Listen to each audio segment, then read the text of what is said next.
It's Quattro. Welcome, UFC Fight Night. I like that we're getting a live audience. Forgive me. This didn't have a thumbnail. It wasn't posted earlier in the week, etc., etc. Things have been crazy over here. Um, Found out very recently I'll be driving a very beautiful, nice American classic, a Mercury Cougar 1970 something. It's orange like the fucking Daisy Dukes, the Hazard shit. It's beautiful, and I'm driving all the way to Oklahoma, 13-hour trip. I want to be able to get there to the hotel, a casino, anywhere there's a live UFC watch party in Oklahoma to enjoy the fights nonetheless. So to do that, I got to be on the road at 3, and it's currently going on 11 p.m. I got 3 hours of sleep last night. We've been hitting the gym. We've been fucking throwing discs, doing some disc golf. We've been trying to stay active. Forgive me, forgive me, forgive me. But here's going to be your quick breakdown. I got some props. I got some bets. I'm going to throw those kind of after the fact. I'm going to focus my attention in talking about the fights at hand real quick. And off the top of my head, if the props are there, I'll go through it then. But I'll recap on the phone of what we're looking to do.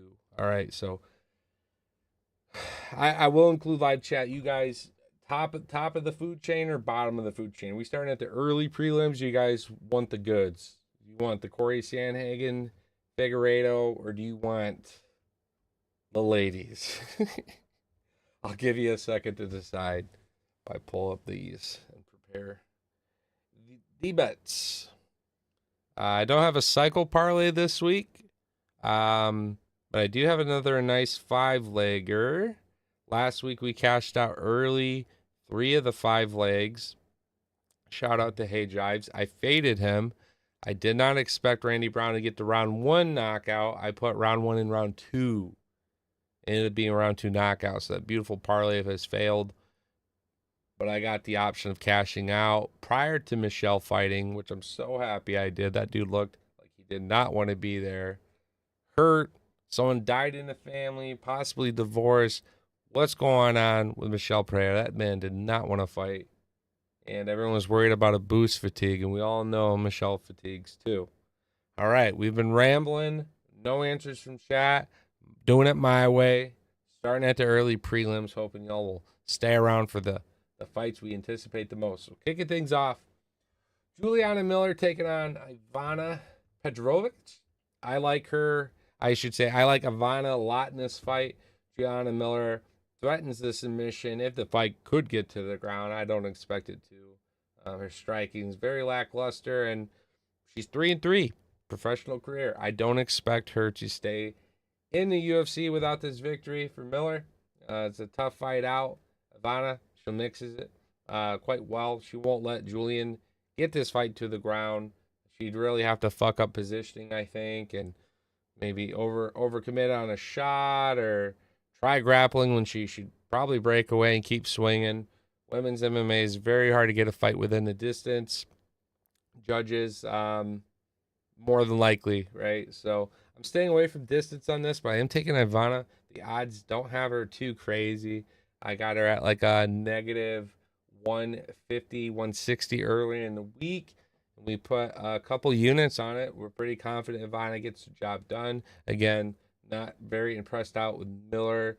She's a one-trick pony, and she can't get it to the dance. So moving up the card, Dontel Mays taking on Thomas the Train Peterson. I like that he's got Thomas the Train. That was like my favorite one growing up. Hope he wears blue. All right. Dontel Mays, he's got okay striking. He's not extraordinary at this phase in his career. He's not really shocking you, dropping opponents on their ass, any of that. He's kind of like one of them blob strikers. He's big. Thomas actually having to cut a bit more to make the 265 cut, which is always funny. He offers a little bit better, well-rounded skill sets as a martial artist. He's going to threaten the submissions. Doesn't mean he's extraordinary at them, but they are live. Thomas can get the fight to the ground. As heavyweights at 265, you'd expect. They blob, they smash, they strike, and the submission does sometimes find a home. If you're looking for a wild prop, I do like that Thomas, last I checked, was like plus 700 submission. It's worth a little bit of a sprinkle. I'm honestly staying away from this one as far as my parlays, my stakes, whatever. Dontel Mays, was thinking initially, yeah, sure, maybe he has a shot, but I think Peterson is able to at least mix this fight in ways where Mays isn't wanting to go there. If at all this fight's on the ground, this will heavily favor Peterson. Mays, again, he's going to have to figure out what he can do more effectively on the feet because he's not winning by volume and he's not really winning by damage. So what is he really winning? Not a lot. He's at 11 and fucking 18. 11 and 18 pro career. So again, another guy that's like, you better get a win or two, bub. We might just cut you. So going Thomas the Train, and it has nothing to do with that fucking engine that I grew up watching. All right, moving up the card here. Ilya Taporia had a cousin named Gostan, and he's fighting. He's fighting this weekend. Gostan will be taking on Quan Lee. Initially, I took Gustan and I did a little bit more research and some more tape, and I actually faded him. I'm going Quan Lee. I think Lee's able to mix it. Not that Lee is a very, well-established submission threat. Gustan's like lost 50% of his matches via submission. Quan Lee's got the power. He actually could hit the knockout. This is a fight that we could potentially see, if not already, from the heavyweights, more than likely. One of the first finishes on the card. Some people are taking Quan Lee by within the distance. If I did anything with him, I kind of consider the double method decision or knockout if you're trying to spruce it a little bit. But with a guy like Gaston, who is so eager to tap, why not just go money line and secure yourself all three ways? So I like Quan Lee winning this one, able to mix it. Gaston, okay on the feet when he's not, which is kind of the heartbeat of where we're at so far in these first three fights. And going into the fourth, you'll see why here soon as well. But yeah, as long as Gaston can stay on the feet, is he live in the fight? Sure. I just think Quan Lee is a bit more dangerous and has worse intentions with what he's throwing out there. All right, so ironic enough, next fight on the card, Martina Rodriguez taking on Jillian Robertson. So again, another fight that, can Jillian take this fight to the ground? Can we hunt for that submission? Can we fish for it? She's aggressive early on the first two rounds. Third round, loses a little bit of that zap, has a bit of fatigue. Hey, you already know I roll up. I enjoy my life too. And for Jillian, there's no hiding it. She's a little bit more fatigued, and we all know it's because she's ripping them dabs. She's smoking that dinky dink. And yeah, I'm never like super confident that if Jillian doesn't get the finish early in the fight, we get it late in the fight. And that's just me blindly spitballing it. But let's look at the statistics here. Yeah, look at that, guys. Submissions, 3 first-round submissions, 5 second-round submissions, and then there you go, your 1 third-round submission. So if you really wanted to spruce the juice, I would say Robertson's live by first, second-round finish. I wouldn't specifically go just submission because Rodriguez is doing a good job of defending the submission. She's fought high-level opposition and grapplers, and she's yet to be submitted professionally. But she has been at least TKO'd at least once, and that's also a late finish, third round. So again, if we're grappling and we're gassing and we're going for the choke and we're not getting it, does Jillian actually open up and work elbows, ground and pound? Women's MMA needs to focus better in elbows because I think it's the closest thing to getting some of these early stoppages as you can get. Every time a woman is dropping these elbows, those refs are leaning in. They care a lot more. And, the announcers are getting more excited. Oh, there's the elbows.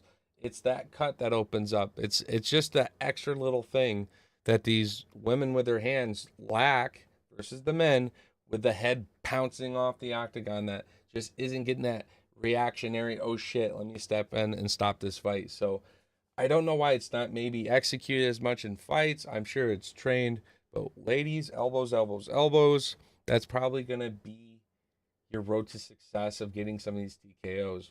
Otherwise, sad to say, in women's MMA, they can get absolutely fucking mauled for 15 minutes on the ground, punched in the head, fucked up a bunch, and these fights just they're lacking that recoil to properly stop the fight, right? So, can I believe that Robertson's going to use good fight IQ and decide to not be so stubborn with the submission game and transition into the ground and pound if Rodriguez presumably defends it quite well? That's yet to be really. I don't know. I don't have a ton of merit in the fact that if Robertson doesn't get a submission finish, that we're getting a finish at all. So, but I do like Robertson in the fight. She's my pick, and we'll move on. So, all right, Asma Bekov taking on Ryan Loder. Loder's going to come out fishing for the knockout. He's hoping for the knockout. It's really how he does his things. Asmat's going to mix it. He's going to take the fight to the ground. He's going to work off clinch. He's going to work knees. He's going to work nasty elbows. Yeah, I like Asmat, ironically, is the better striker in this fight. So, Loder not looking so hot. If you want a dog, Loder by knockout. It's how he does it. Is it happening against Asmat? Probably not. So, I think that's a quick, easy, bada boom, bada bing. But we will see. At the end of the day, this is a fight. Knockouts can happen, upsets can happen. We will see. But I am taking Asmat. I didn't really parlay him. Probably should have. I don't know what the props look like, but I feel like this is a given. I think Asmat hits this. So let's see how well that ages. All right, finishing up the prelims. Miesha Tate taking on Jan Santos. Miesha Tate. She's OG. She's vet. She's a crafty vet. She mixes it. She grapples quite well. Striking over the years. But she mixes it. She gets control time. She gets her takedowns. She's threatening the submissions. And if she's not winning by submission, she'll take it to the judges with the points. Very traditionalist in her way. Yana, her opponent, she comes out swinging. She comes out hunting for the finish. With the hands, I think she's actually very live to get choked out in this fight by Miesha Tate. I think Tate gets her to the ground. Tate's very live for a submission in this. I did not earlier look at the props. I haven't done anything with submission for Tate. I'm curious now that we're talking about it and thinking about it a little bit. Figured I'd throw some probabilities your way a little bit. Let's see what we looking like here. Prelims. I don't know why they divide this shit up on FanDuel. Just give me the whole list of the card. All right, guys. Here we go. Method of victory: Tate submission plus 490. If I was building a cycle, I don't hate that. I think Yana might very well get submitted. Let's see how well it ages, of course. We've been saying this. So, but that's if you're trying to, cook up a little moonbeam, nice little long shot. You don't need to do that. Tate, I think, is safe in this fight. Be a decision. But if you wanted to finish, sure. Santos wants to strike. She wants to be on the feet. She wants nothing to do with the ground with Tate. My prediction is Tate gets the fight there. All right. Moving up the card. Some fights I'm a little bit more interested in here, so forgive me, but here we go. Things are getting a little bit more exciting. Jeremy Stevens coming back, taking on Mason Jones. Both fighters leaving, returning to the UFC. We all know with Jeremy, he showed up, BKFC, typical UFC vet fashion, was a juggernaut, hitting incredible knockouts. Don't have to worry about the takedowns. Oh, by the way, these 8-ounce little things, take them off. We're cracking. We're smacking. Jeremy, I think, would be a dream match for Josh Emmett. Let him settle it. I don't know if Jeremy could even hit 145. Maybe Emmett would come up for the fight. I think that would be a fucking barn burner, bro. Like two of the hardest cracking dudes, nearly similar in weight. Holy fucking shit. Someone's gonna, someone's gonna get cracked. Someone's getting CTE too, but someone's gonna get cracked. I would love that fight a lot. But the probabilities have looked so good on this fight, guys. And I hate to be the one to say it, but I want y'all to be a little careful. I want you to tread a little cautiously because I think this might be a bit of a trap. I think Jones, the key to victory is very clear in this fight. Get the fight to the ground. Don't put yourself in any vulnerable position. Win via control time. Jeremy is not good at defending the takedown, and he didn't improve focusing on his boxing and bare knuckle. So that's why the probability is as high on Mason as it is.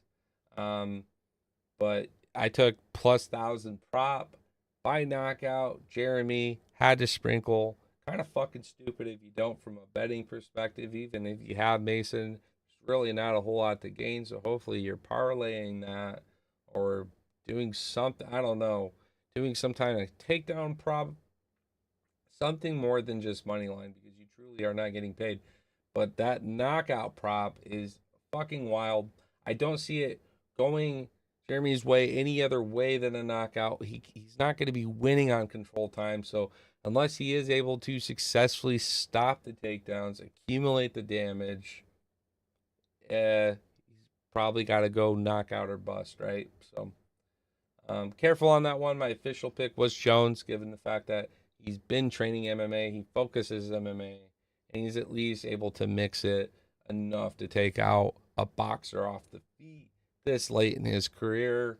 But make no mistake about it, all it takes is one. And if this connects, Mason is going to fuck to sleep, which is a great book by Samuel Jackson. All right, moving up the card, Cameron Smotherman taking on City. I like, this is a bit of a pick'em for me. I've been back and forth, and throughout the week, I've come to side with Cameron a bit. It should be noted that all fighters look great at the scales. This is a bantamweight fight, and even though we're fighting at 135 pounds, I think this one also could go within the distance. Both focusing on their striking. Smothering, he's been finished 50% of his fights, which is a little bit of a scare. Whereas if you look at Sadi, he's never been knocked out. So I understand Cameron's a bit of an underdog ever so slightly.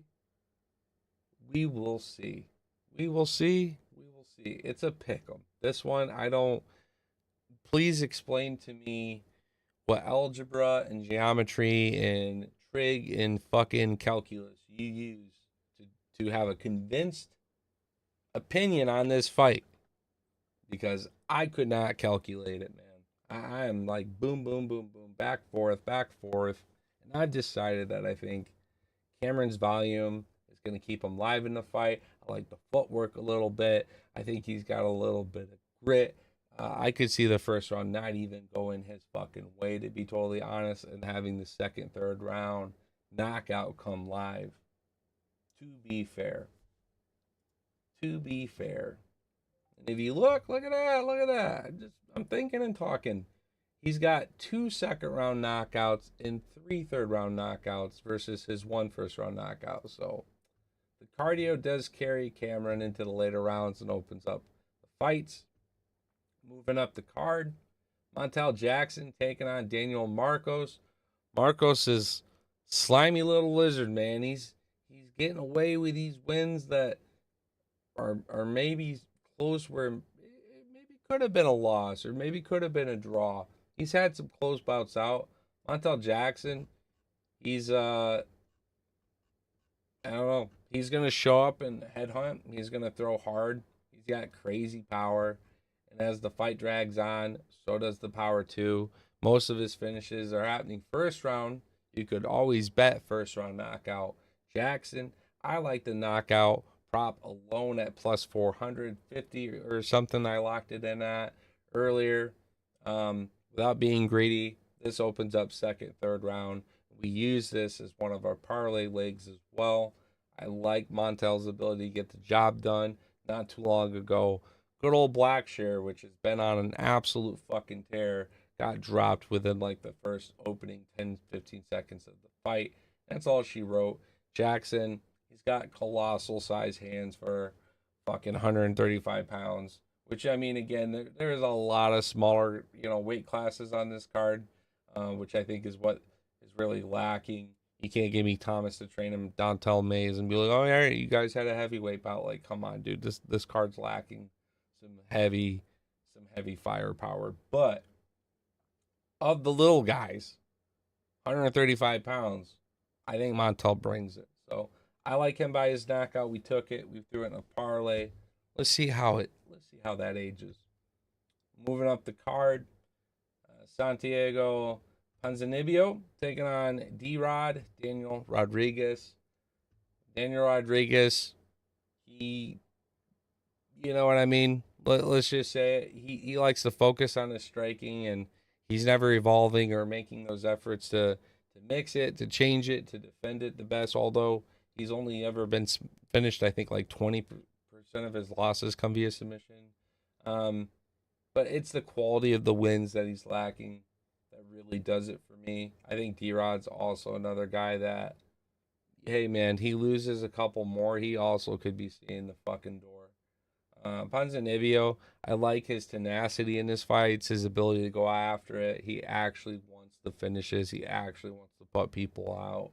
I took Ponzinibbio by finish because I'm confident that an opportunity with these guys could open up. Like damage with the hands opens up that rear naked choke, opens up a different kind of submission. I know we were just so excited last week for Michelle, not to, go back to this too much. Previous fights, Michelle, prior to losing to Fluffy, the guy, his strikings opened up his submissions. He'd drop somebody to a knee, he'd pounce them and do the standing guillotine. Like he always was going after it. I see that in Ponzinibbio. He's had some fights where he's winning until he's not. Due to fatigue, due to being damaged. I know he. I'm gonna look it up right here. He lost to. Oh yeah, no. So he got the third round finish against Morono. That one he almost lost. I remember that fight very well. I think he almost lost. Alex Morono was piecing him up, and then he came back from the dead at the end. But yeah, Kevin Hollands did some work to him. Muslim's done some work to him. So it's not like I'm in love with Ponzinibbio and I'm going to include him in every parlay and every card he's on. I just like him against D-Rod. I think the quality of a fighter he is, to be able to mix it in the clinch, take the fight off the feet if needed, is going to open him up in this fight. If he wants to stay on the feet and strike, honestly, D-Rod's got a great chance in this fight. I mean that sincerely. Thinking about Alex Morono doing well against Santiago. Okay, if Alex Morono's doing good in striking, then D-Rod can do better in striking, right? But I see there's just the early relentlessness of Ponzinibbio getting this fight in his favor. If not by finish, maybe he looks good in those first few rounds, getting after it, hunting for that finish. All right, we finally did it, right? We just went through quite a bit of hell here. I'm not gonna lie, this whole card, I'm happy it's live, but I'm also sad that it's live in the sense that we really only have a few fights. It's like, holy fucking shit, cannot wait for this one, right? And the ticket prices don't really reflect this. Like UFC wants still a pretty decent arm and a leg for some of these tickets, so is what it is. But I will move on now. Your co-main event, Rainer de Ritter taking on Bo Nickel. RDR, He's not really a striker. He's big in frame. You think that he'd be able to abuse the range better than what he does. Um, but he pounces. He gets the clinch work in that takes you to the ground. He's always looking for the neck. He's always looking to grapple. De Ridder is a Brazilian Jiu-Jitsu practitioner, whereas the Bo Nickel, we still have yet to see all of the things. I know I was really upset as his last performance was really hunting and hoping that we'd see this like exchange where, all right, we're gonna challenge the Brazilian Jiu-Jitsu of Paul Craig, and Bo and Bear Jew are gonna be fucking mauling at each other, bleeding on the ground. Craig working off his back, throwing some elbows, Nickel posting up, overhanding Paul's fucking dome into the octagon.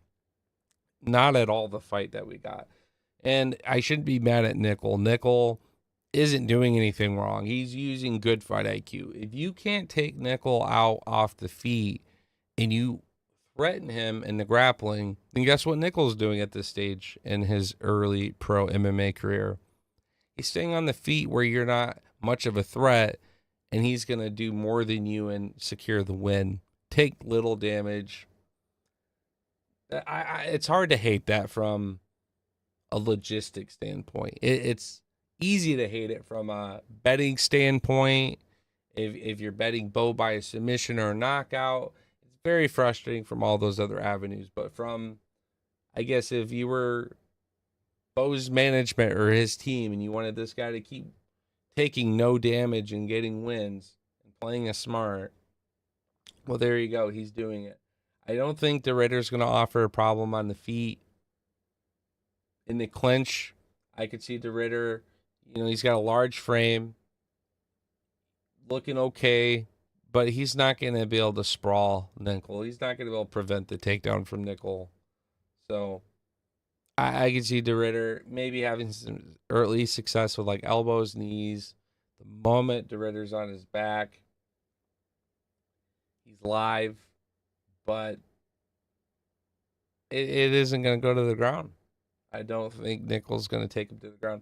And if Nickel proves me wrong and takes Ridder to the ground, then that means he really did absorb and analyze what the fans were saying from that Paul Craig fight and is making changes, or that he just simply respected Paul Craig that much more than De Ridder, because let's face it, De Ridder's a double champ, sure. He filled 185 and 205 for one championship. It's also one championship. UFC is a whole new beast. I respect Ridder's grappling. I don't respect his striking or his striking defense. And I saw some clips earlier. Hey Jive threw a funny ass video out there.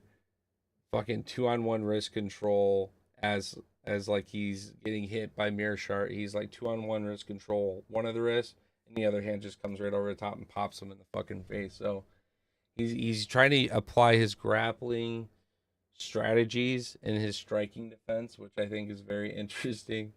And we saw with Woodburn, Nickel has that power that at least if it hits the right button, it could drop you on your ass. It can absolutely hurt you. Is he winding up? Is he throwing with this ill intention? Well, not really. We haven't seen Bo Nickel in these gunfights. One of the most scrappiest fights we've seen from Nickel was with Cody Brundage. You know what I mean? Or yeah, UFC 300. You know what I mean? And he was getting mocked for some of his shit. You know what I mean? Bo was holding him down, and Cody was just kind of laughing, like, "Oh man, I'm so scared. I'm getting choked." Like he was making the crowd laugh, actually earning a little bit of fandom there in that fight.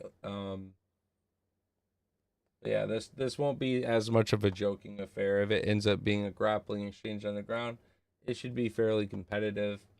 I don't see Bo intentionally wanting to do that. Keep the fight on the feet. Nickel should get the job done here, and in doing so, should be knocking on the door of a top 15 opponent at the very least.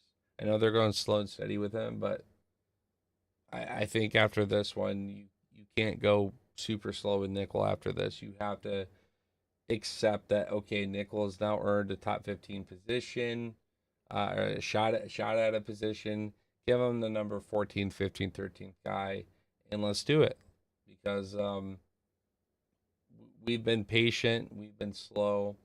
It's not like he wins these fights where he's taking no damage and he's one of these guys acting or asking to stay more active. He's getting the wins, going back, leveling up, applying more skill, more time. He's trying to just grow as a more complete MMA fighter. I mean, he's a nerd. He did this with wrestling. Now he's doing it with MMA. He doesn't want match after match right now. So this was a nice, slow and steady one. And I think they're whispering in his ear, fuck Ritter up, because it will look that much better for the UFC, destroying their former one championship double champion in RDR. Moving up. Oh, so from a prop standpoint, I just took nickel money line. I respect that he can get it done with a submission, even against RDR. I respect that he could get it done with a knockout, although he doesn't typically do this shit unless it's like Woodburn. But more times than not, what is Bo doing? He's playing smart and he's winning the fight. You can't count him out by a decision. And so the money line makes sense. You're covering all three angles there. And unlike other Bo Nickel fights, this is his cheapest, or I shouldn't say cheapest, but this is like his best fighting prop at like negative 350. Normally Bo Nickel's like negative 1100. So still a lot. I probably wouldn't hammer that a single money line. Consider parlaying it for what it's worth, but not a bad leg if you got something you're pretty confident on, 3-leg, 4-leg, and you're looking for that extra boost. Consider nickel. Now I've been warned a few times on that fight, but I think the vast majority of us are thinking nickel. I look at Tapology here, 54% nickel, 46% RDR. So I guess the props are a lot more back and forth, but I think nickel shows up and reminds the world that he possesses some pretty good skills if they need to be used. Otherwise, RDR is not going to beat him in striking. All right, moving up to your main event. Corey the Sandman Sandhagen taking on Davison. As much as I wish he was God of War, that's BSD. But Davison Figueiredo. I think Figueiredo changed his nickname too. Also, I don't know what it is. It's so different on IG. I don't even know what the fuck it says. But anyways, the fight itself here, boys and girls, is simple. This fight is not going to the judges. And so if you are on one side of the fence or other, it's okay. Plus like 140. Fight doesn't go to the judges. Not a bad play there. Figueiredo, more than likely, if he was to have success in this fight, it's got to be on the grappling front. Sandhagen, he is absolutely a fucking killer at 135 pounds. Sandhagen is hitting those knees. He's got crazy good kicks. He's got that long, snappy zap with that range, that extension, that pizzazz that he possesses at the end of these punch knees kicks. Sandhagen is very live for a finish. So in my parlay, I took Sandhagen by finish. And I'll recap this whole parlay here, but it's a juicy 5-legger that pays out 115 to 1 prop. So Sandhagen, if I'm sweating up to this point, I'm feeling good because I think he gets it done. He's been hungry. He's been eager for these opportunities. The UFC kind of sleeping on Sandhagen, his star power, those big money fights. They're trying to protect some of their other assets. Obviously, the fight with Umar didn't go his way, but I still think he's up at the top of the food chain of bantamweight. I really much so would like to see the fight with Sugar. It'd be a striker's delight on the feet. I'd like it from a frame and length standpoint. Both fighters long and lengthy at 135 pounds as well.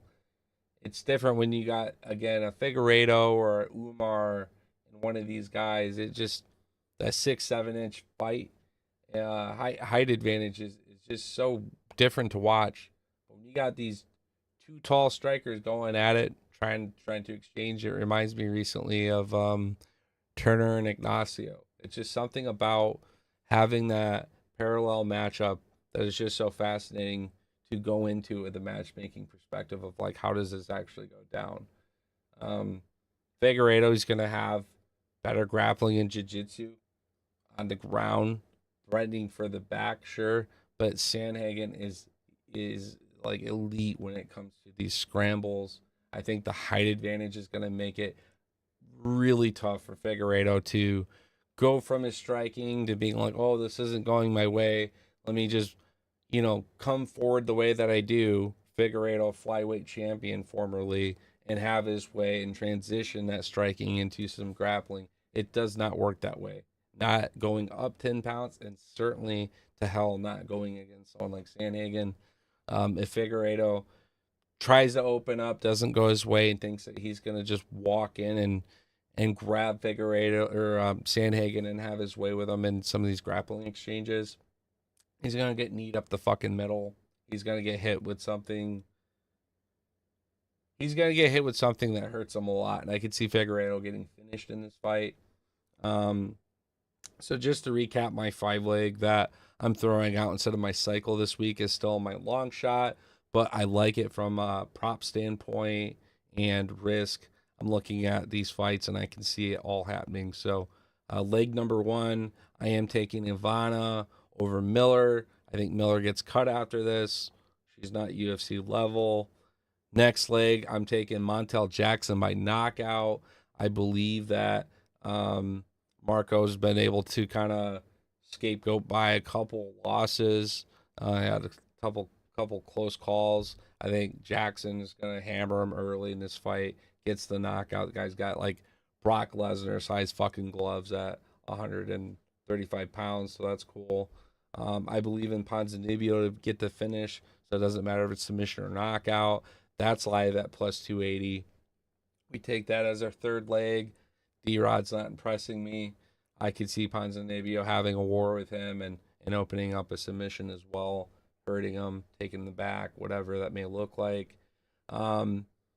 Fourth leg, throwing Bo Nickel in. Can't argue it. Pretty safe with money line. You're covering your submission in case he actually does take the Ritter to the ground and open up some type of crank or submission after maybe hurting him with the hands. In case he pops the Ritter hard with the hands and pulls off a fucking Woodburn walk-off KO, that's there too. But more than likely, what I suspect, if Nickel wins by judges, points, that covers that too. At negative 355, not my favorite kind of play to hit those alone, but they're great additions to a parlay. That's your fourth leg. And as just recapped, Sandhagen getting the finish, 5 legs together. I'm at 115 1-to-1 payout. So, for instance, $10 is going to pay me $1,500. So that's going to give you kind of a fairly quick breakdown of the entire card. Again, wish it was sooner this week. Had a lot of things going on. Right when I was about to dial into some content, some things popped up and said, hey, how would you like to drive this beautiful, sexy ass Mercury Cougar, like classic 1970 something, across the country, make some dough, and enjoy the weekend doing so. So I took that opportunity. We're leaving literally here in the next 4 hours. So I'm going to go run, pack this bag, get some fucking sleep, take this nap, just like last night, 3 hours there too, by the way. Pack this bag, and the goal is to, at the start of the fights, either be at a casino, a watch party, or my hotel room watching and reacting to the fights there. If I am in a public setting, the fights have audio. I can't do a fight companion that way, but I could go in between the fights and do live reactions that way, or do a fight recap later at the hotel.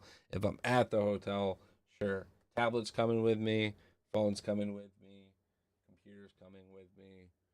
We'll do a traditional fight companion, and you guys can join in as you've done in past events. This last week we were unable to do so.